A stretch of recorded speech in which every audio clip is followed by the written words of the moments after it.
Mas a ansiedade, ela já vai para uma questão assim mais para o futuro, para a gente prever um perigo futuro que pode vir a acontecer. Só que também existe essa diferenciação. É um perigo que pode vir a acontecer ou não. Só que às vezes a ansiedade fala como se fosse uma certeza. Vai acontecer. Quando você é ansioso, você quer ser ansioso. Você ganha com aquela ansiedade. Eu quero estar preocupado, porque estar preocupado, estar ansioso, me antecipar, estar pensando o tempo todo nos problemas, me traz uma vantagem de que é evitar os problemas. Porque você tá aliviando a sua ansiedade ao mesmo tempo que está igualmente ansioso. Aí quanto mais a gente tem papéis, quanto mais multitarefa, né, nós somos, digamos que não é uma obrigatoriedade, mas estaremos mais propensos a ter ansiedade, porque eu vou estar pensando mais coisas, me preocupando muito mais. Muito provavelmente eu vou me sentir mais incapaz diante disso, devido à quantidade. Olá, você acabou de embarcar no Expresso Psicologia, seja muito bem-vindo. Hoje estou aqui com Ana Vitória, uma colega muito querida da psicologia também. E estamos no Moon Café, fica aqui localizado no Miramar, em João Pessoa. É um ambiente maravilhoso que nos acolheu muito bem. E vamos conversar hoje um pouco sobre ansiedade com Ana Vitória. E aí, Rondinelli, o que é que temos para falar sobre ansiedade? Então, mais uma vez, né, seja bem-vinda novamente, Ana Vitória. Bom, o que o psicólogo mais conversa nessa vida é sobre ansiedade, né? Então, a gente está o tempo todo falando sobre isso e conversando aqui anteriormente, a gente identificou algumas notícias que têm circulado já há um tempo, desde a pandemia, de que os índices de ansiedade no Brasil são extremamente altos, né? Tipo, a gente está falando aqui do país mais ansioso do mundo, com índices beirando a 10% de pessoas com ansiedade. E a gente vê também, né, que algumas vezes esse número ele é extrapolado, algumas vezes as notícias são um pouco mais sensacionalistas, digamos assim. Um pouquinho. Tem uma pesquisa que diz que 26% das pessoas têm ansiedade. Quando você vai ver melhor, em alguma fase da vida, considerando o recorte da pandemia, já tiveram transtorno de ansiedade, ou poderiam ter sido diagnosticadas com o transtorno de ansiedade. Eu acho que a gente pode começar daí. Ana, hoje, você acha que a gente tem mais ansiedade na sociedade, as pessoas estão mais ansiosas, ou é apenas a conscientização que tem feito o número do diagnóstico aumentar? Tipo, o que você acha que pesa mais nesse caso? A quantidade de pessoas com ansiedade tem aumentado ou acha que é o diagnóstico? Essa é uma questão muito interessante, né? Até porque nas redes sociais tem aparecido muito ansiedade. Todo mundo tem, né? Todo mundo fala muito sobre isso. Inclusive, eu acho muito interessante aparecer muito, né? Porque antes ninguém falava sobre, inclusive na pandemia. Né? Apareceu muito sobre isso. Inclusive, isso tem a questão problemática também, né? Do diagnóstico. Todo mundo se também. Isso. Não, eu sou ansiosa, você é ansiosa, e tudo mais. Inclusive, vem muito essa questão do diagnóstico em si. Às vezes a pessoa já diz, não, eu sou ansiosa, eu tenho um transtorno de ansiedade, eu tenho TAG, eu tenho um transtorno de agorafobia, né? Já vai se autodiagnosticando, e por isso também vem essa questão. Será que realmente é o diagnóstico? Será que a pessoa realmente tem um diagnóstico ou não? Né? Acho que o primeiro ponto é esse aí, né? Tipo, de repente, esses números são tipo... autodeclarações, digamos assim. A pessoa se autodeclara uma pessoa com transtorno de ansiedade. Não necessariamente é isso, né? Mas, assim, socialmente, você acha que a ansiedade tem aumentado? Tipo, ou as pessoas são tão ansiosas quanto no passado? Tipo, tem alguma... Você vê, assim, na sua prática como uma diferença aí? Eu acho que muitas coisas têm realmente feito que a ansiedade tem aumentado bastante. Né? São vários fatores sociais que têm feito com que as pessoas se preocupem muito mais. Tem muitas questões com relação ao capitalismo, muitas questões associadas a você conquistar as coisas e perceberem, né, que está muito mais difícil de alcançar. São muitas preocupações. Então, às vezes a pessoa fica realmente com vários transtornos com relação a isso. Pô, pensar, se preocupar e passar vários dias com insônia. Né? E acaba realmente com relação a como vai lidar com aquela ansiedade. Isso. Uma coisa que eu percebo muito é que, enquanto sociedade, a gente tem vivido muito mais estressado. Isso. Né? E é uma fala bem cotidiana, né? Às vezes, uma das primeiras coisas que a gente já ouve de alguém quando a gente entra na sala é: eu estou muito estressado, eu estou muito cansado, eu não estou aguentando mais. Aqui na nossa região, né, eu estou aperreada. Estou muito aperreada, avexada, então. Isso é uma coisa que é uma fala, né, bem comum, assim. E aí eu acho que é um ponto bem interessante para a gente avaliar. Realmente, essa percepção mesmo, né, tem aumentado. Quais são esses fatores que têm contribuído, talvez, para essa percepção maior, né, de estresse, né, de ansiedade, que às vezes a gente vai conversar um pouquinho, mas que às vezes a gente acaba misturando uma coisa com uma outra, porque às vezes eu estou estressada, mas eu entendo como se fosse ansiedade, né? Sim. E aí a gente vê que a ansiedade é um passozinho a mais ali dentro da problemática. Mas, enfim, é esse conjunto, sabe, de fatores que eu acabo percebendo que, na minha percepção, e aí é uma opinião pessoal, sinto que tem aumentado. Também. Existe a percepção desse fator, né, de sim, estamos diagnosticando mais, né, muitas pessoas estão indo aos consultórios para entender melhor, né, essa situação, entender o que está acontecendo com ela, e talvez isso contribua para a gente ter, né, mais índices ali de diagnósticos relacionados à ansiedade. Mas, como sociedade, eu acredito que a gente tem vivido um pouco mais nessa rotina mais corrida, né, mais globalizada, que pode ser um dos fatores, né, que tem aumentado os nossos índices aí de ansiedade, principalmente aqui no Brasil. E aí vem uma questão, né? Por que aqui no Brasil, né? De tantos lugares, por que aqui no Brasil? Os dados da OMS falam que, depois do Brasil, vem países como a Noruega. A Noruega é um país muito ansioso. E você, mas é uma questão puramente socioeconômica. E não necessariamente. A questão socioeconômica é um dos principais fatores. Eu concordo com isso. Eu acredito que vai por aí mesmo.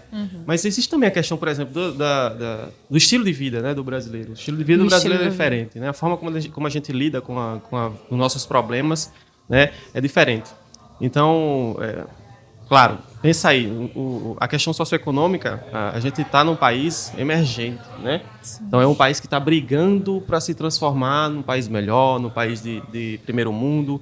E as pessoas, e assim, além disso, as pessoas brigam por uma questão de subsistência mesmo. Tipo, não é somente eu quero crescer, é tipo eu quero viver. Rondinelli, tem uma coisa muito interessante nessa tua fala. Porque às vezes, quando a pessoa fala de ansiedade, transtorno de ansiedade, muitas pessoas falam como se fosse o foco na pessoa. Você que é ansiosa. Sim. Né? É você que tem um transtorno de ansiedade, você está muito ansiosa, pare de ser ansiosa. E quando você está falando sobre isso, é muito do que eu estou estudando no mestrado. Sim. Né? Nessa fala que está entendendo todo o contexto. É todo um contexto, você tem que entender tudo o que está influenciando isso. É isso que você está dizendo. Assim, se a gente for estudar a epidemiologia disso aí e encontrar quais são as causas é muito difícil você saber quais são todas as variáveis que aumentam os índices de um transtorno psicológico. Por exemplo, tem também a questão da autopercepção, a autoavaliação subjetiva da ansiedade. Tipo assim, eu conheço mais, eu sou muito mais consciente em relação aos meus sintomas, às minhas questões, só que eu poderia simplesmente não achar que é ansiedade, poderia não... E, tipo, quando a gente vai educando a sociedade, quando a sociedade vai pensando mais sobre isso, você pode se tornar um pouco mais sensível em relação a essas questões. Então, como é que você vai dizer que uma pessoa que viveu de 1900, uma pessoa dura, por exemplo, uma pessoa que guarda, que não tem contato com as suas emoções, essa pessoa vai ter, por incrível que pareça, mais dificuldade de acessar as suas emoções, tanto positivamente, quanto negativamente. Ou seja, ela não necessariamente vai ter os sintomas de ansiedade. Isso vai acarretar em uso abusivo de álcool. Porque você pode resolver a sua ansiedade com álcool. Comportamentos compensadores ali, né? Sim. É verdade. E também atribuir a própria personalidade da pessoa. É assim mesmo. Era isso que acontecia muito antigamente. Pensava que era a pessoa. É a pessoa que é dessa forma. E hoje em dia tem acontecido muito isso. Agora tem muita essa separação. Não, é a ansiedade. É isso que está acontecendo. E agora por isso que está acontecendo muito isso. Tem aumentado muito a percepção que é a ansiedade. Então, isso também tem aumentado o diagnóstico, essa percepção que é a ansiedade que tem aumentado, né? são os diagnósticos que estão aumentando. Tem muito esse diálogo sobre a ansiedade em si. Então, por isso que às vezes também muda essa percepção. Será que é a ansiedade que está aumentando? Mas não, acho que é muita percepção que a ansiedade existe. A pessoa, tipo assim, a pessoa sentia algo e não sabia que era ansiedade. Aí se você não sabe o que você tem, você resolve da forma errada aquilo ali. Você encontra outros caminhos, outras questões. Se a gente lida como ansiedade, vai ficar muito mais claro, né, a forma como a gente deve agir diante dessas questões. Porque realmente as pessoas resolviam seus problemas de uma outra forma como se resolve hoje, né? A gente hoje olha para as nossas questões de forma diferente. Eu acho que isso vem até um outro ponto, que era o que Sandra estava começando a introduzir, né? Que é, por exemplo, muita gente chega no consultório, não sei como é que acontece com você vai me dizer, o conceito ali de estresse, de ansiedade ainda não está tão claro assim. Tipo, eu estou muito estressada porque a minha vida tem muita coisa para fazer, eu estou muito sobrecarregada. Tem alguma diferença útil entre um estresse e uma ansiedade? Algo que a gente possa separar e dizer assim, olha, não, calma aí, não é por aí. Tipo, não é necessariamente ansiedade. Tem alguma diferença entre o estresse e a ansiedade nesse caso aí? O que é que tu acha? Sim, isso é algo muito importante, na verdade, que a gente precisa fazer no processo psicoterapêutico. Né? Na TCC a gente utiliza muito esse processo de psicoeducação. Né? A gente precisa realmente conseguir fazer essa diferenciação. O estresse em si é uma reação natural do nosso organismo para lidar com relação aos estressores. Os estressores são exatamente essas situações que são estressantes, vamos dizer assim, de uma forma bem simples, né? Perfeito. Bem simples. São eventos estressantes, né? De uma forma, vamos dizer assim, um exemplo. Eu tenho uma prova. É um evento estressante. É algo que realmente vai me estressar.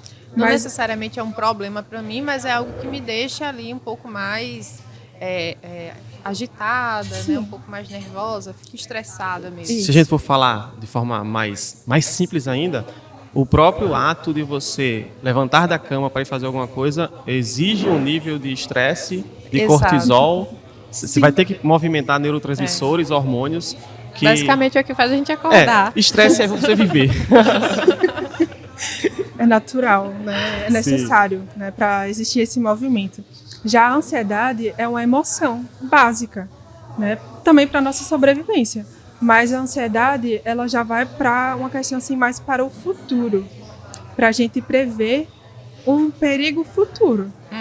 Já vai para essa questão de a gente tentar observar um perigo que pode vir a acontecer. Só que também existe essa diferenciação. É um perigo que pode vir a acontecer ou não. Só que às vezes a ansiedade fala como se fosse uma certeza. Vai acontecer. Certeza. É verdade. No caso, eu ouvi há muito tempo, eu não era psicólogo ainda, mas uma diferença que o estresse é o excesso de presente e a ansiedade é o excesso de futuro. Claro que se você está ansioso, necessariamente você está estressado, porque você está movimentando energia ali para tentar resolver problemas que estão no futuro. Você está sofrendo com coisas que estão no futuro. Precisa ter preocupação com o futuro para ser ansiedade. Não tem como não ser assim. Agora, você pode estar estressado sem estar ansioso. É só você não dormir, é só você dormir 2 horas, 3 horas por dia, é só você se encher de atividade, de problemas, de questões. O seu presente está cheio de problemas, então você não precisa do futuro para se ferrar. Você se ferra no presente mesmo, sozinho. Exato.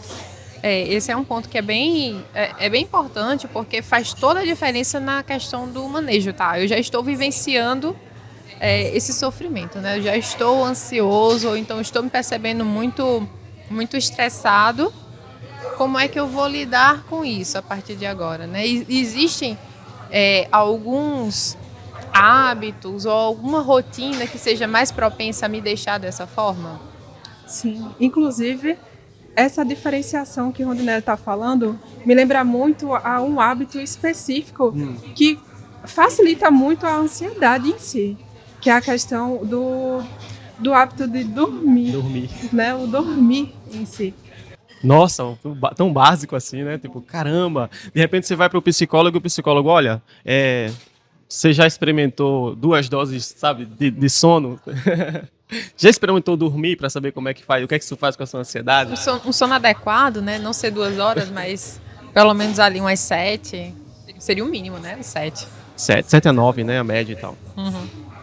A regulação do sono, né, é algo que é primordial. Uhum. E às vezes é algo que é tão deixado de lado, né? E muitas vezes quando a gente vai tratar, né, a ansiedade, são uma das coisas que a gente avalia, né? Primeiro, né, como é que tá o teu sono, como é que tá a tua alimentação. Porque às vezes a pessoa começa também a compensar com essas coisas.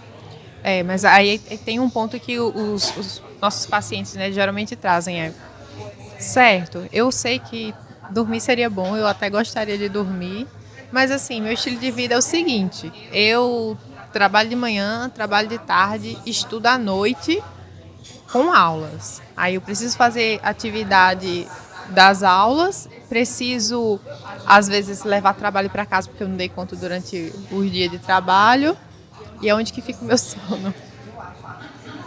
Tipo assim, é a crença de que eu não tenho escolha, né?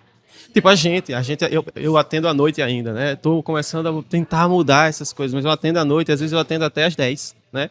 Então, fica a regulação do sono ficaria comprometida, a não ser que eu consiga dormir às 11. Tipo, fechei os atendimentos às 10, deixo para evoluir no outro dia e vou dormir às 11.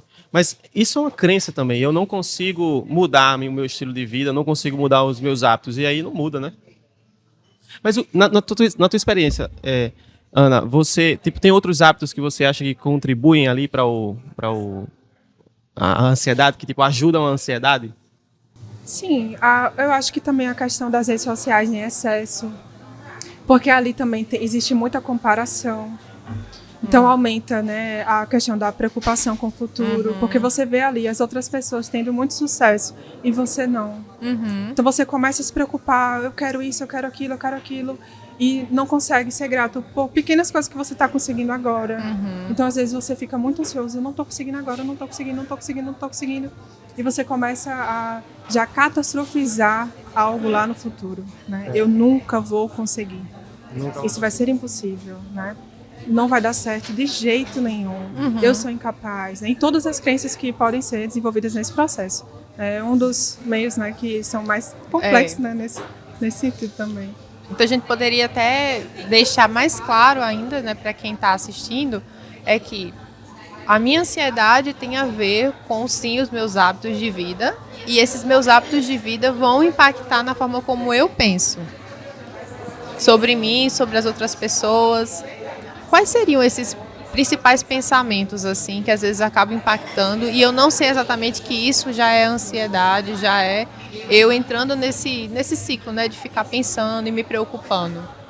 Os principais pensamentos. Quais são as principais crenças? Isso, principais crenças. De uma pessoa ansiosa. Quando ela chega, porque assim, você chega falando na terapia, tipo, o que é que você, do que mais as pessoas reclamam? Tipo, nos teus pacientes, quais são as visões de mundo que são mais, assim, equivocadas? Tipo assim, você pensa, cara, a pessoa tá vendo errado essa situação. A pessoa tá pensando errado. Tem distorções cognitivas aí que são muito claras. Na tua convivência com os teus pacientes, como é que tu vê? Sim, tem muita leitura mental, né? A leitura mental é exatamente você pensar que o outro tá tendo um pensamento sobre você, né? Ótimo. Que o outro você está tentando ler o que o outro está pensando, né? Então, muitas vezes você fica ali, tal pessoa está pensando que eu sou incapaz, que eu não sou competente o suficiente, né? Que eu nunca vou conseguir aquilo, né? Então, muitas vezes, inclusive eu já atendi uma pessoa, né, que tinha alguns pensamentos com relação a isso, né? Então, aquilo acabava fazendo com que a pessoa tivesse aquela certeza. Não. Aquela pessoa pensou aquilo de mim, então é isso. Eu vou vou andar em círculo pra gente entender um outro ponto aí. O que eu explico para meus pacientes é que, cara, se você tá lendo a mente dos outros e você não consegue, eu até peço pra pessoa, o que é que eu tô pensando agora? Tipo, João Grilo, o que é que eu tô pensando agora, né? Se a pessoa não consegue adivinhar o pensamento dos outros, é ela quem coloca aqueles pensamentos na cabeça dos outros. Tipo, é como se fosse um quadrinho, tem um balão ali na cabeça da outra pessoa e você escreve. No final das contas, é você que escreve. Ou seja, se é você que escreve, de onde vem aquele pensamento? Vem da sua cabeça, foi você que pensou isso, né? Tipo, às vezes a pessoa está pensando na morte da bezerra e você... Sabe quando você tá olhando para uma outra pessoa e não tá pensando nada assim, tá cansado, eu tô olhando para outra pessoa, tô cansado. Às vezes eu não tô nem olhando para outra pessoa, né? Meu rosto está direcionado para aquela pessoa, mas o meu olhar tá meio que difuso. Você tá com o olho aberto e o olho fechado ao mesmo tempo. O olho tá aberto e tá fechado. Você não tá olhando para nada. E a pessoa já vai criando ali, olha, tá me julgando, tá achando que... Será que o meu cabelo tá assanhado, que o meu nariz tá torto? Será que... Entendeu? E aí, tipo, mas assim, se você pensa isso, esses pensamentos vêm da sua cabeça, porque você poderia pensar outras coisas também. Sim. E aí a gente entra num passo atrás, que é as crenças, né? De onde vem isso aí? São as suas crenças. Ou seja, quando você coloca no balãozinho de outra pessoa que você é incompetente, tipo, a pessoa está dizendo que você é incompetente, quem é que se acha incompetente? Entendeu? Tipo, pensa num cara narcisista. Se o narcisista vê alguém olhando para ela vai achar o quê? Tá me amando. Entendeu? Ou seja, aquilo é a crença dela. Ela acha que ela é perfeita, entendeu? Então, as suas leituras mentais vão estar de acordo com as suas crenças de toda forma. Sim. E, às vezes, também tem muita questão de previsão do futuro, né? E sempre são futuros muito catastróficos. Muito ruins, né? Tem um viés negativos ali bem pessimista, né? A respeito do futuro. Isso. Né? Como sendo horrível. Como se aqueles sonhos que as pessoas têm, né? Fossem impossíveis e seriam alcançados. Né? Então é algo como se realmente fossem impossíveis. Então vai muito naquela crença de imprevisibilidade. Sim. É imprevisível e essa imprevisibilidade é igual a impossível, né? Negativo. Não vai acontecer. Se eu não consigo prever, é ruim. Sim. E aí entra outro ponto da tentativa de controle. E busca por segurança. Né? Então, às vezes, a pessoa entra num looping. Né? O ansioso tem que controlar. Eu achei isso bem legal, porque assim, ó, esse conjunto de crenças que você trouxe, Ana, combina perfeitamente com o estilo de vida que a gente estava conversando ainda agora. Porque será que talvez a gente olhe para nossa vida e ache que a gente precisa se encher de coisas, estar trabalhando o tempo inteiro e precisa estar constantemente se esforçando até até precisar se privar mesmo de sono, por exemplo. Muito provavelmente eu tenho algumas dessas crenças ali. Tá, eu não sou tão competente, ou então o futuro é muito imprevisível, ou então muito incerto, mas nesse sentido de que vai ser ruim. Então eu preciso me esforçar, eu preciso mostrar para as outras pessoas ou para quem quer que seja, até para mim mesmo, que eu estou fazendo o máximo possível. E o complicado é que lá no fundo aquilo é confirmado, né? Que na verdade não é seguro. Né? E esse sentimento, né, de que eu não consigo dormir, eu não consigo dar conta, né? Acaba ficando mais forte do que eu estou conseguindo isso, não, na verdade estou fazendo muita coisa, não. Aquilo acaba como sendo não é suficiente. Confirma, no caso, a crença, né? Porque, assim, pensa bem, o ansioso ele é uma pessoa, de acordo com a tríade cognitiva, né? Tipo, a tríade cognitiva da terapia cognitivo-comportamental da ansiedade é que você vê o mundo, né, como algo absurdamente grande, hostil, vai oprimir e apertar você até você morrer. Você se vê como pequenininho assim, não consegue, é indefeso em relação ao mundo, e você vê o futuro como catastrófico, como ruim. São três formas de ver: o mundo, a si mesmo e o futuro. A pessoa que tem ansiedade, ela vai tentar de alguma forma compensar aquilo com muito esforço. Tipo, eu vou dar o máximo, eu não vou dormir, eu vou me esforçar, me empenhar até a última gota de sangue. Sangue, não pode dizer sangue no YouTube, pode? Não sei. Não sei. Eita. Vamos. Eu não sei como é que é. A última gota de suor, né, para compensar aquela minha deficiência, ou seja, eu sou incompetente, eu sou fraco, eu sou pequeno, eu sou, sabe, indefeso, né, vulnerável, eu vou compensar isso ao máximo. Eu posso conseguir. E acontece da pessoa conseguir. Eu dou o máximo, eu durmo pouco, não como direito, tipo, vivo uma vida workaholic, né? Só que a questão que você falou, né, que é interessante, é se você precisa de tudo isso para conseguir ou para achar minimamente que você é bom, imagina que é uma pessoa se esforçando para compensar essas coisas, você está provando que você não consegue ser, que o seu eu normal Tipo, eu sendo normal, eu não consigo. Ou seja, eu sou naturalmente um fracasso e serei um sucesso artificialmente. Se eu for quem eu não sou, que é uma pessoa que não dorme. Tipo, você não pode ser uma pessoa que não dorme. Então, no final das contas, você né? Você pode fazer isso É. em alguns momentos, mas vai ser insustentável. E quando for insustentável, aí sucumbe, né? eu vou perceber essa sensação, né, de fraude, né? De fraude. Eu não sou isso. O meu eu normal é fraco. É. Ok, tá. Tem mais crenças que você vê assim nas pessoas, tipo, não somente erros de pensamento, mas visões sobre si mesmas que as pessoas têm que atrapalham assim uma vida ansiosa? Sim, acabei de me lembrar uma. Tem uma crença muito interessante com relação às preocupações. Tem uma que é: quanto mais eu me preocupar, mais seguro, né, ou segura eu vou estar. Mas é interessante Tipo, que nada a quanto ver. mais a pessoa se preocupa, mais insegura a pessoa fica. E é uma né? crença básica do TAG, né? Sim. Do transtorno de ansiedade generalizada. Porque a pessoa acaba, de certa forma, quando ela está se preocupando, ela dá uma reduzida na ansiedade. E isso acaba fazendo com que ela sinta nesse alívio e reforce a ideia de que, se ela se preocupar, ela vai estar segura. Por quê? Porque a sensação emocional, física do corpo dela passou essa segurança de que ela está segura. Mas é interessante que é um alívio, mas não é um alívio, Não. né? É algo que, É o que abaixa um pouco, reduz, mas é algo que dá um pouquinho acaba de segurança permanecendo. e faz com que ela Né? procure de novo o mesmo hábito. Aí É uma ansiedade torna, que né, não um fica hábito. tão intensa, mas é uma ansiedade que continua e acaba sendo contínua. É uma ansiedade que permanece e que a pessoa acaba se acostumando com ela ali, né? Isso Se é muito acostumando, legal. né? Entre aspas, né? Vamos dizer assim, porque dói, né? É. Tá ali, incomoda, né? E a pessoa sente aquele sofrimento, né? Assim, papo de psicólogo é muito legal, porque a gente vai viajar mesmo, tá? Mas no final das contas, quando a pessoa, tipo assim, a pessoa que é ansiosa, eu vou dar uma de adleriano aqui. Quando você é ansioso, você quer ser ansioso. Você ganha com aquela ansiedade. Tipo, eu quero estar preocupado, porque estar preocupado, estar ansioso, me antecipar, estar pensando o tempo todo nos problemas, me traz uma vantagem de que é evitar os problemas. Então assim, você quando está preocupado, você está controlando aquilo ali. Tem essa falsa sensação de que está controlando.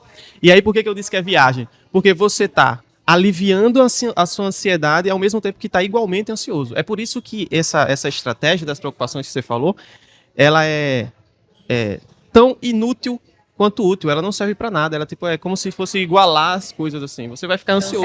Ela de todo não jeito. serve pra nada, porque você vai continuar ansioso, você vai continuar se sentindo mal. Muito provavelmente você não vai resolver os problemas do mundo inteiro. Só que, querendo ou não... Muito provavelmente não. Com certeza você não vai conseguir. O problema é que naquele minutinho ali, por alguns segundinhos, você recebe uma recompensa.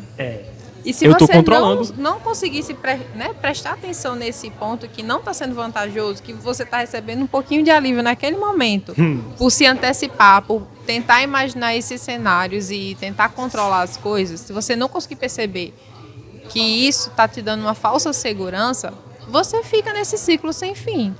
E assim, Até não aguentar mais, de fato, sentir tanta essa emoção. essa emoção. E aí, tipo, pode ser, e acontece muito, de você não desgrudar da sua ansiedade intencionalmente, mas assim, através de despersonalização, de desrealização, ou seja, você ser obrigado a desgrudar dela.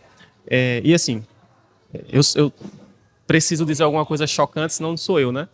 Vou repetir. As pessoas, muitas vezes, elas estão ansiosas porque querem estar ansiosas, porque isso faz sentido para elas. E eu digo como uma pessoa que em muitos momentos da minha vida estou repleto de ansiedade. Eu me vejo, como a Sandra falou, aquilo em muitos momentos é bom para mim. Eu quero estar daquela forma porque é uma sensação que eu tenho de estar controlando aquilo que eu acho que poderia estar controlando, mas como a Sandra falou, não tem como resolver. Tem muitos problemas que não tem como resolver. E tem outro ponto, Ana, que são crenças, né, que as pessoas têm sobre si mesmas, que é, por exemplo, eu não posso ter problemas, é tipo um perfeccionismo, tipo, eu preciso evitar a qualquer custo os problemas. Então a pessoa tem ansiedade, ela tem dificuldade de fazer escolhas, porque a escolha pode ser ruim, eu posso fazer uma escolha ruim. E eu tenho, como eu sou incompetente e incapaz, eu tenho a dificuldade de lidar com a possibilidade de resolver um problema que eu causei com minhas próprias escolhas. Então, assim, eu evito problemas a todo custo. Por quê? Porque eu não vou saber lidar com eles, né? E, em geral, no fim das contas, a vida é cheia de problemas e a gente sempre dá um nem jeito. sempre a gente vai fazer a escolha certa de primeira também. Exatamente. Isso precisa ser algo conversado, né? No sentido de vamos socialmente aceitar mais essa questão Dos de erros. que sim, eu fiz uma escolha errada. Eu poderia ter feito uma escolha diferente, mas eu só sei agora que eu poderia ter feito uma escolha diferente. Exatamente. Isso é algo que eu tenho percebido muito. A dificuldade de intolerância aceitar. a frustração. Isso é algo que eu tenho trabalhado muito no consultório. Inclusive com relação à regulação emocional. Porque é uma emoção também. Frustração. É frustração. É Eu não natural. posso me frustrar, não É posso. importante. A gente aprende muito com a frustração. E, inclusive, a aceitação da frustração. A aceitação da ansiedade. São emoções muito importantes. A aceitação dessas emoções que são desagradáveis. Hoje em dia, ninguém, vamos dizer assim, ninguém é exagerar, né? Vamos dizer assim, né? Mas muitas pessoas não querem aceitar essas emoções que são desagradáveis. Só querem emoções que são agradáveis. Né? Parece que se frustrar, né, é muito difícil. É algo inaceitável. Assim. Perfeccionismo emocional, que se fala, né? Perfeccionismo emocional. Sim. Você acha que, assim, eu nunca atendi criança, tá? Mas você acha que... Mas isso também não quer dizer nada, porque a minha pergunta é absolutamente teórica. Tá. Você acha que isso tem... Externalize primeiro pra gente poder beleza. entender o seu pensamento. Ok, beleza. As crianças estão sendo criadas dessa forma? Eu pensei a mesma coisa. Tu pensou a mesma coisa? Mas tu Pensei, ia só que eu dizer, não externalizei. E aí, Ana, você tem um Algo se pensamento sobre refletir, isso? né? Algo se refletir. Tá. Por isso que eu disse, não mas, sei. Não, mas eu realmente acredito que tem algo, né, na nossa forma de lidar e de educar, que sim, a nossa vida tem se tornado muito mais confortável, a gente tem conseguido muito mais coisas e, querendo ou não, a frustração meio que vai sendo adiada, né? Porque a gente vai recebendo tudo dos nossos pais, tudo muito compreensível, o que é bom, mas que em algum ponto a gente vai precisar lidar com a frustração e a gente precisa aprender a como lidar com isso desde pequeno. E aí, nesse ponto ali, é que a gente talvez esteja dando muitas coisas prontas e não ensinando a pessoa a lidar com aquela dificuldade de conseguir algumas coisas. Eu acho que... É tudo muito rápido. Né? Exato. Eu acho que hoje a gente tem mais recursos para possibilitar com que as crianças consigam evitar o tédio. Tipo, antes, a gente precisava lidar com a frustração na raça, porque tipo, não tinha... tipo assim, você vai fazer o quê? Não tinha celular. Na minha época não tinha celular. Quando eu era criancinha, não tinha celular, não tinha tablet, não tinha televisão assim para você ficar assistindo YouTube ou coisa do tipo. A gente tinha que dar um jeito de vencer a frustração, vencer a espera, né? Essa dificuldade emocional na raça. Né? Hoje não, hoje você, tipo, se a pessoa tá frustrada, tá ansiosa por alguma coisa, entediada, alguma coisa. Não tem nada para fazer agora. A vida Agora parece tem. ser ruim. Agora tem, porque você pode fazer qualquer coisa. A gente, quando tá estressado, ansioso mesmo, hoje a gente fica no celular assim, vendo Reels, que não tem nada a ver com nada. E então, tipo, naturalmente, talvez, porque isso precisa ser investigado. Tudo hipótese aqui. É uma hipótese, né?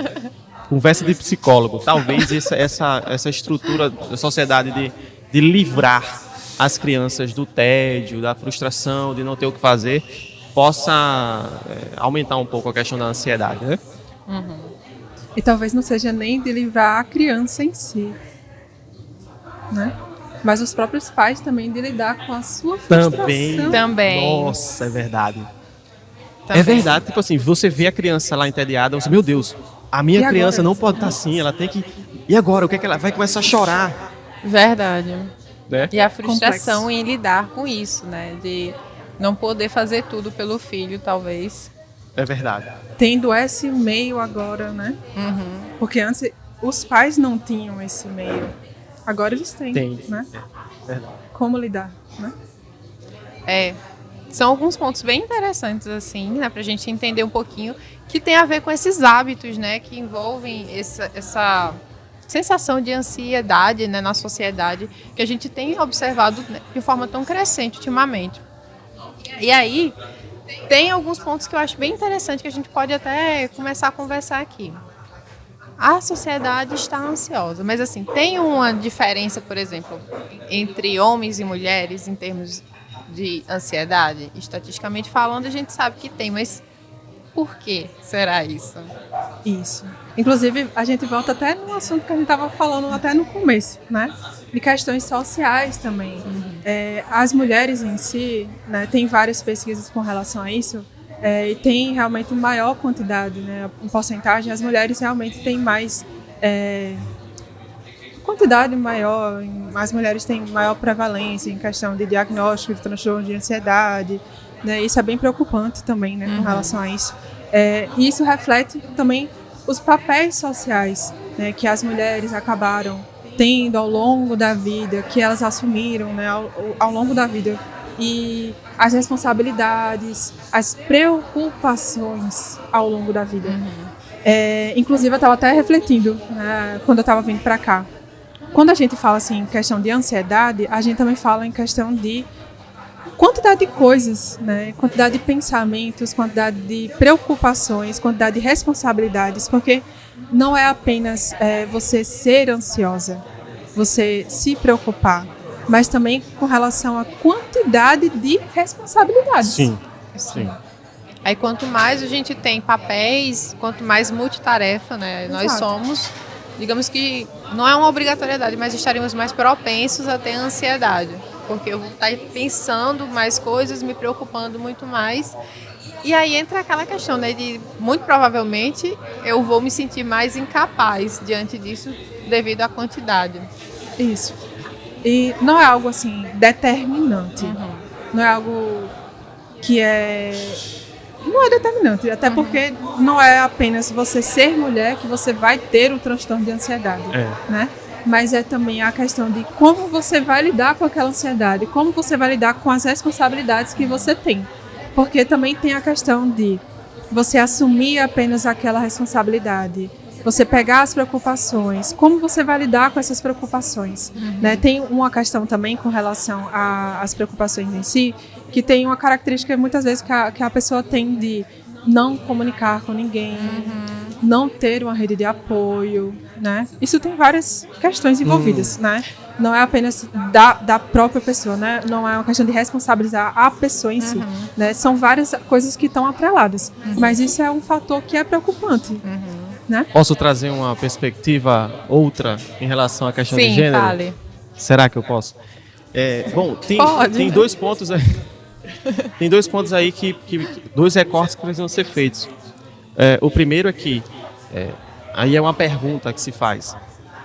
A sociedade, as mulheres têm uma característica maior de empatia, neurológica, digamos assim, de empatia do que os homens. Então, assim, tem um certo nível de sensibilidade, até de você conseguir enxergar ou perceber ou entender coisas que o homem vai ficar, não entendi. Tipo, você vai ter que dizer várias vezes e escrever e desenhar para que o homem possa entender. Então, tem um nível de antecipação do problema talvez maior. Ou seja, de uma certa forma, tem uma certa sensibilidade. Isso falando de forma neurológica e social também. Social. Social. Também. Somos ensinadas a ser assim. Exatamente, Isso. a observar aquilo que não estão observando.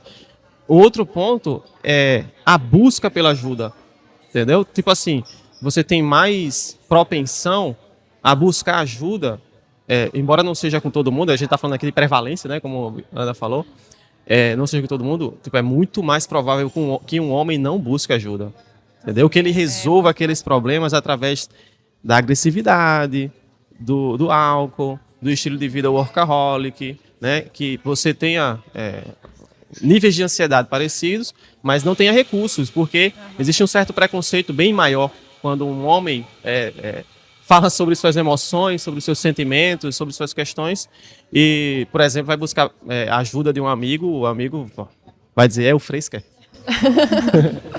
E isso não necessariamente acontece um pouco menos, né, um pouco menos com as mulheres.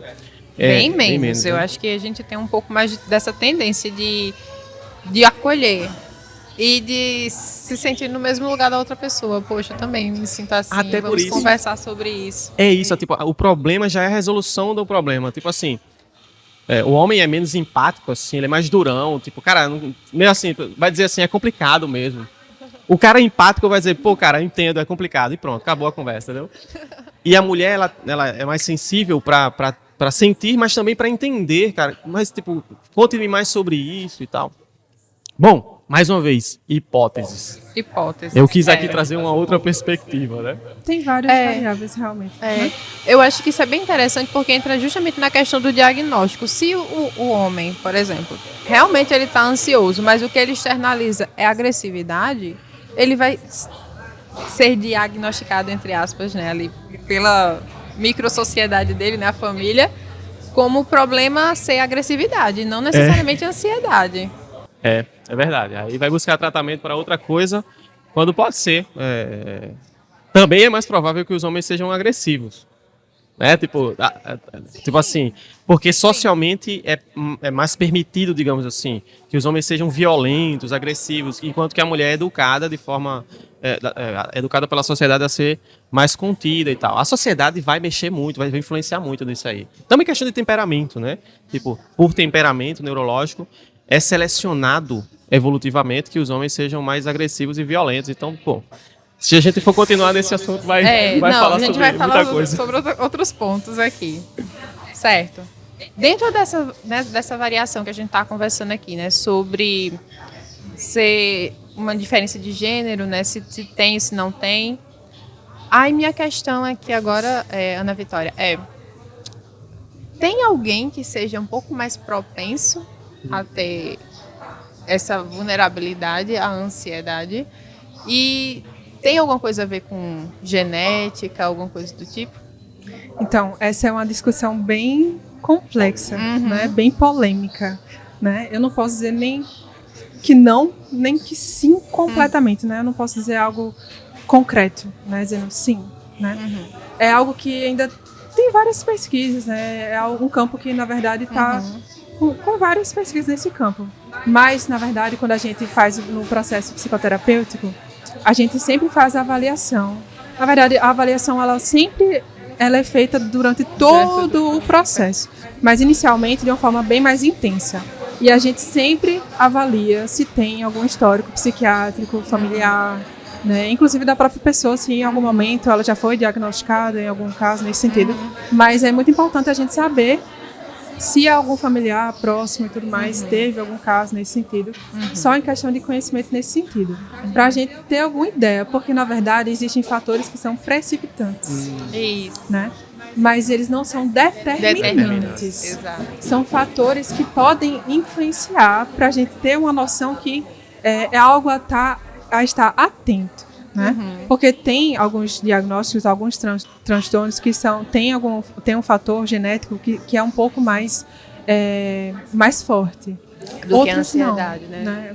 Do que a ansiedade. Deixa eu perguntar a vocês duas. Na minha vida da psicologia, muitas vezes eu pendi mais para um lado do que para outro, assim, tipo, isso aí é determinado geneticamente, é determinado pelo temperamento mais ou menos. Teve momentos que eu defendi, cara, tudo isso aí é muito social, é muito psicológico, personalidade. E teve outros momentos que eu disse, não, cara, eu acho que é muito temperamento. A personalidade, ela não se sobrepõe ao temperamento. Que é que vocês já tiveram essa tipo, às vezes pensavam que era mais uma coisa, às vezes pensaram que era outra coisa, como é que é? Tu acha o quê, Sandra? Não, diga, Sandra. Você acha o quê? Dê a sua opinião, não me faça me comprometer sozinho. Tá bom. Inicialmente eu acho que a parte genética influencia muito o temperamento. A gente pode perceber que tem pessoas que têm uma sensibilidade maior. E quando eu falo sensibilidade, é sensibilidade mesmo, não é só na questão do sentido de isso daqui me machucou, não, é na sensibilidade mesmo, por exemplo. Emocional. Às vezes. Não, das sensações. Sensações, a pessoa isso. fala um pouco mais alto, isso dali já me causa uma angústia. Sim, de som mesmo. A pessoa fala um pouco mais alto, aquilo dali já me perturba um pouco mais. Eu tenho um pouco mais de sensibilidade com relação às coisas do ambiente. Então, aquilo dali já me coloca, inicialmente, um pouco mais estressada do que outras pessoas que isso não tá se no estressam temperamento. tão fácil. Você é Tá no instável ou temperamento. não reativo. Tipo, você vê isso no bebê. Bebê não tem personalidade, entendeu? Mas você vê que um chora mais, outro menos, um é mais calmo, um é mais, um é mais instável, outro é mais não reativo. Tipo, o mundo tá acabando, o bebê tá lá dormindo. Pois é, tá dormindo super tranquilo, enquanto tem outro bebezinho que ligou a luz, ele acorda, né? Então, assim, isso aí é a parte genética, é a parte ali do temperamento da pessoa. E aí, depois dessa parte, que a gente pode colocar como uma coisa que seja, talvez, dificultante, né, no desenvolvimento daquela pessoa ou não. Se ela tiver mais sensibilidade, pode ser um pouco mais dificultante. Se ela tiver menos, talvez seja uma coisa mais neutra para ela. E aí, no desenvolvimento dela, entra a parte social. Como é que a família entende aquele tipo de comportamento, como é que as pessoas que ela vê, e ela vai modelando o próprio comportamento a partir dessas pessoas que ela vê, né? Lidam com as próprias emoções e com as emoções dela. Então, ela vai criando modelos para se adaptar ao estilo de sensibilidade que ela tem. Então, na minha percepção, ocorre assim. Baiana. É o que é mais o que e mais o que. Não, eu acho que faz muito sentido isso que Sani tá falando. Mas Sandro ficou em cima do muro, pô. É Eu isso quero que a polêmica. percebendo. É isso que eu tô percebendo. Tá. Eu tenho a mesma percepção que você, nesse sentido. Cara, Eu psicólogo vou discordar de Rondinelli, porque eu não fiquei em cima do muro. Eu não fiquei em cima do muro. Porque eu acredito muito na questão do desenvolvimento de habilidades. Sim. Isso, é isso? Como você consegue controlar o seu temperamento? Como é que você consegue lidar com o seu temperamento? Isso. Tem pessoas que vão ser muito bem resolvidas com relação às emoções dela, mas isso não quer dizer que elas estejam sentindo menos. Exato. Às vezes elas estão sentindo intensamente, Muito. mas elas aprenderam a manejar aquilo e elas vão conseguir lidar com aquilo sem que aquilo se torne o fim da vida. Exato. E isso entra na questão de precipitantes, predisponentes, né? E tudo mais nessa Isso. questão. Aí entra na questão também de situações que são gatilhos, né? Situações que são muito intensas, muito fortes. Isso. Situações que são traumáticas, que nesses momentos podem realmente desencadear realmente um transtorno que talvez esteja associado com Isso. outra questão, talvez, né? Isso. Eu acho assim que a questão, até a questão do precipitante e o determinante vai ser tipo assim, também vou ficar em cima do muro em relação ao psicólogo, né? Cada caso é um caso. Porque assim, depende do seu nível de temperamento. Se a gente entender o temperamento como um contínuo, dá um exemplo aqui, você é mais instável ou mais não reativo? Tipo, se você for extremamente reativo, aí, tipo, é muito mais fácil a gente entender que isso é mais determinante do que quando você está ali no meio do contínuo, assim, tipo, você é mais ou menos, um pouco mais reativo. Então, assim, a habilidade de regular as próprias emoções depende também da intensidade da emoção. Tipo, se você for uma pessoa extremamente reativa, como, por exemplo, as pessoas autistas, por exemplo, ou então as pessoas, sei lá, pessoas extremamente sensíveis, é muito mais difícil. Então, isso vai mexer de forma muito forte na personalidade também. E a personalidade você vai ter muito mais dificuldade para controlar, para regular suas emoções, do que se você está ali mais ou menos assim e tal. E a mesma coisa serve também para a personalidade. Depende por exemplo, o ambiente. Você tem um ambiente que fortalece ou não o desenvolvimento de habilidades sociais para a regulação emocional, por exemplo. Depende do quanto ele fortaleça. Entendeu? Depende do quanto você aprenda com seus pais, com seus pares ali. Então, assim, o problema da psicologia é que a gente sempre vai dizer depende disso, depende daquilo. Exato.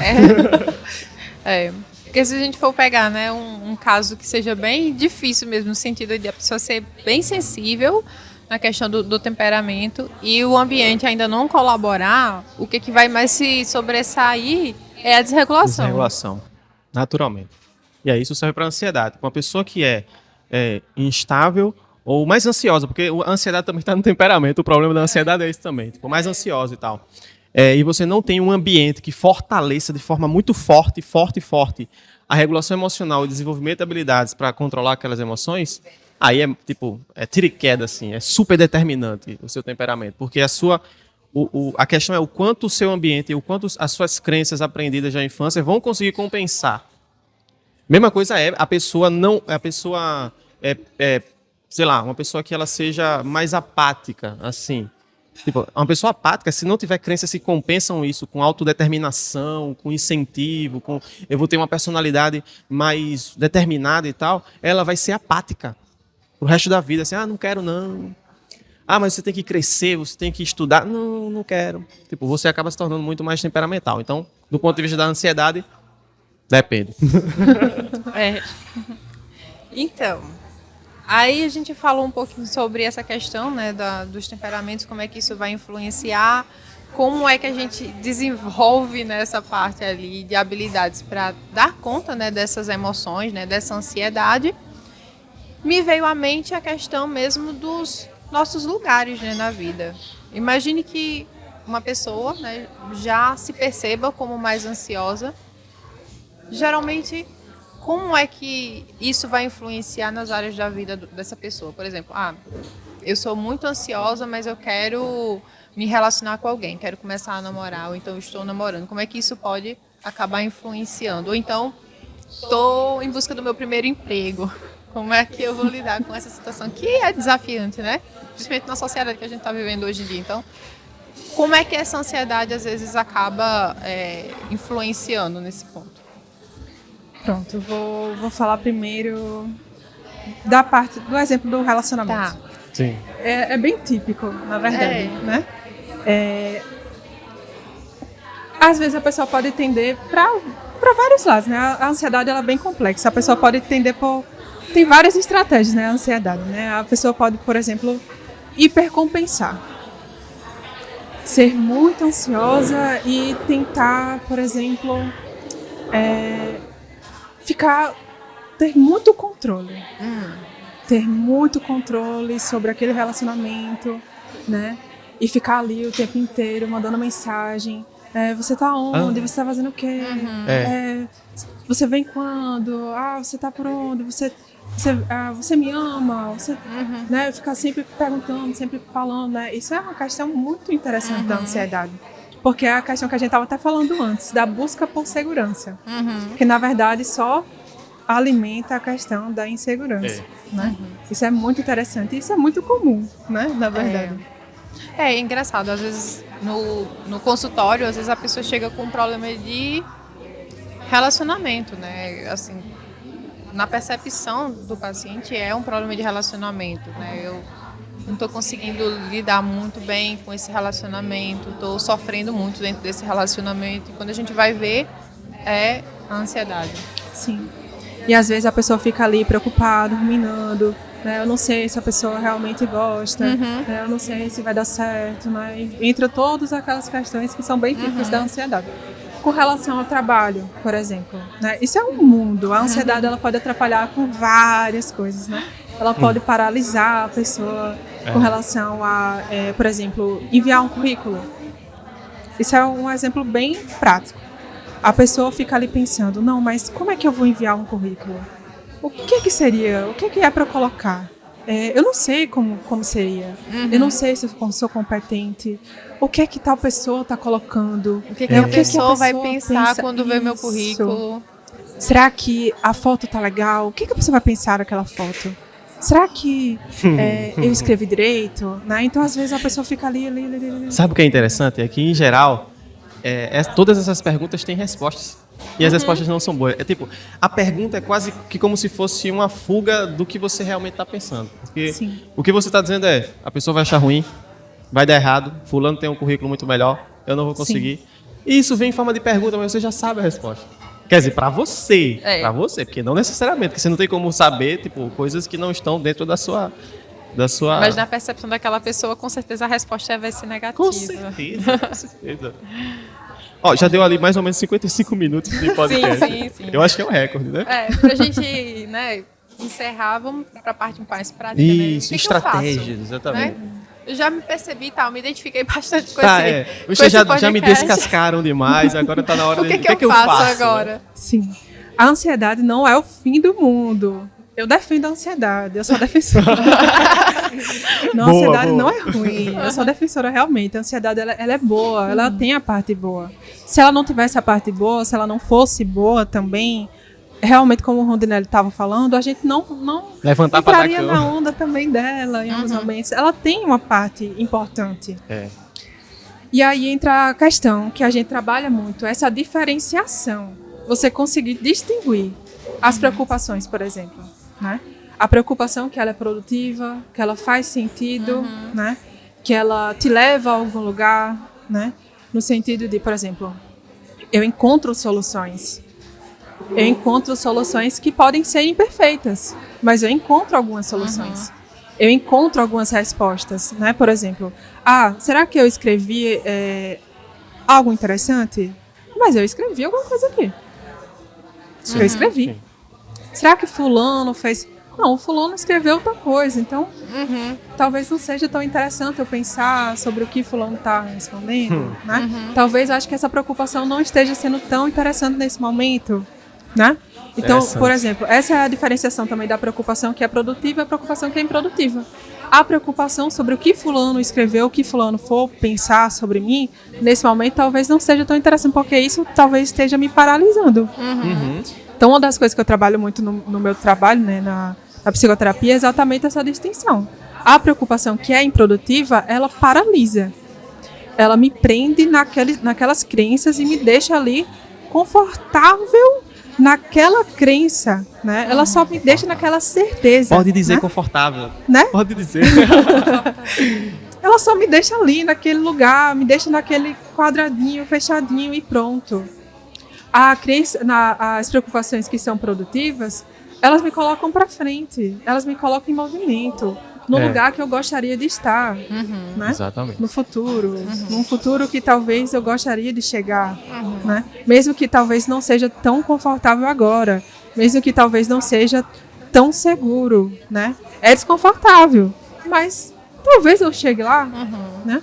Então é muito interessante essa questão, né? De diferenciar essas preocupações. Eu acho que um dos problemas que a gente lida com a pessoa ansiosa é essa dificuldade que a pessoa tem de lidar com a incerteza, de tipo assim, eu posso simplesmente não saber e tá tudo bem. Tipo, como é que eu consigo lidar com a possibilidade de não saber, inclusive de quase nada?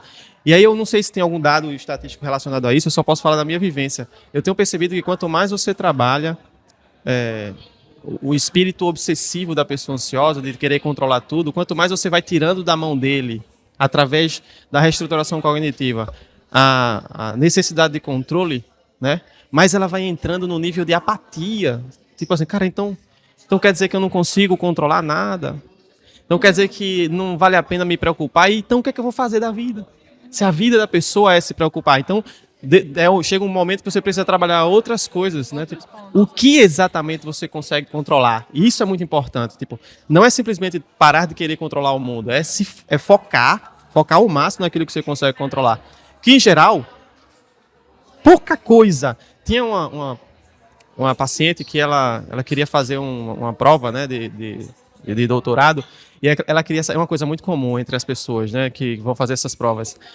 Como é o currículo das outras pessoas? Aí eu perguntei, por que você quer saber? Tipo, isso vai fazer você estudar mais? Porque se você pode estudar mais, estuda agora. Para que você precisa saber do currículo da outra pessoa? Isso vai... e se a pessoa escreveu mais artigos do que eu?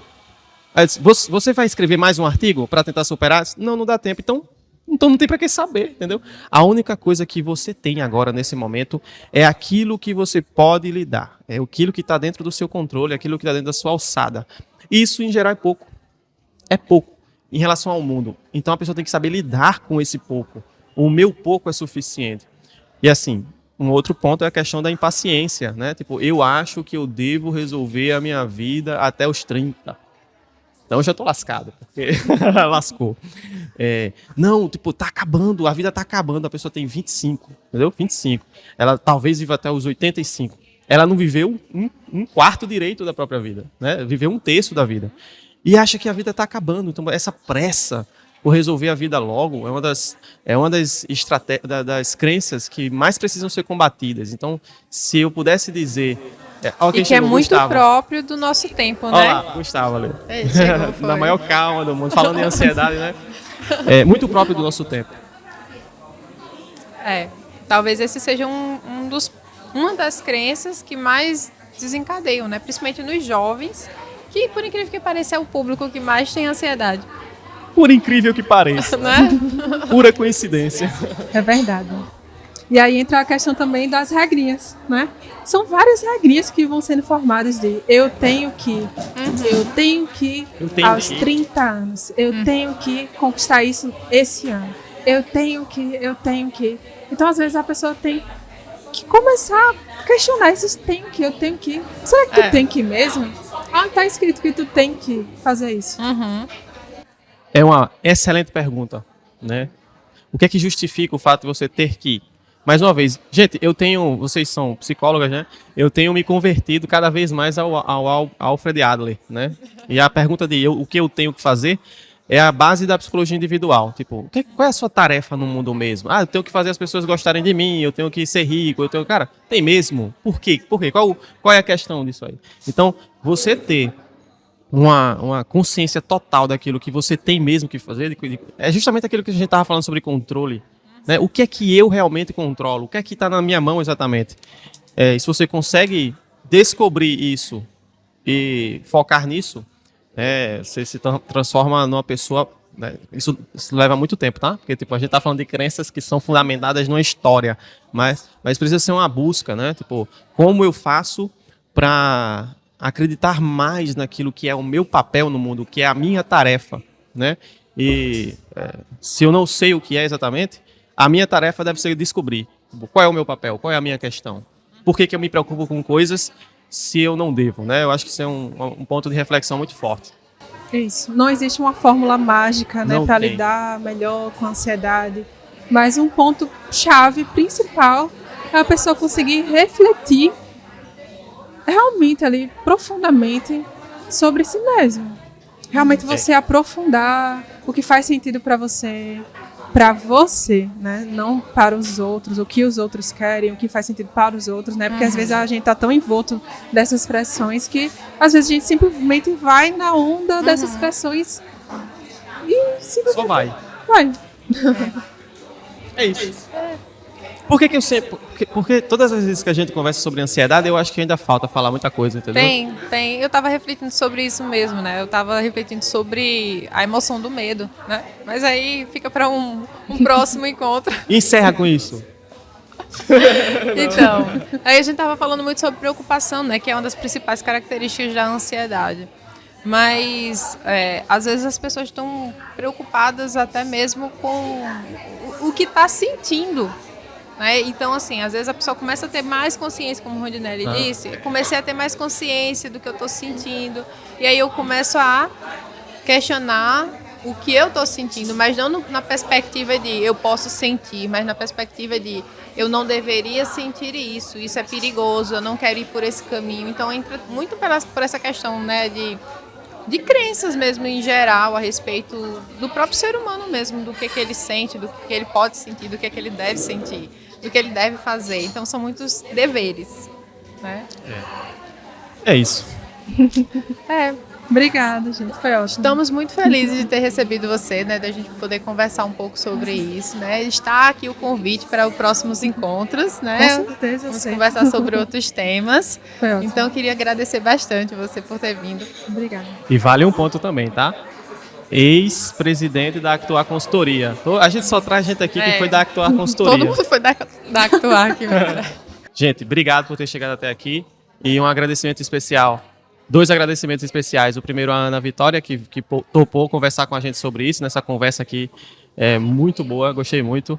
A gente sempre acha que o tempo que a gente vai fazer curtinho, não, tipo, vamos tentar terminar rápido e tal, mas a gente sempre tem batido o recorde. E um agradecimento especial também ao pessoal da Moon Café, né, que cedeu o espaço aqui para a gente gravar. E é um pessoal extremamente acolhedor, a gente se sentiu muito bem no ambiente, climatizado, a comida é boa, o café é bom. Então, se tem um lugar que eu recomendo para você vir aqui em João Pessoa, é a Moon Café, a Moon Cafeteria. Beleza? Tamo junto, gente. Até mais. Tchau. Tchau.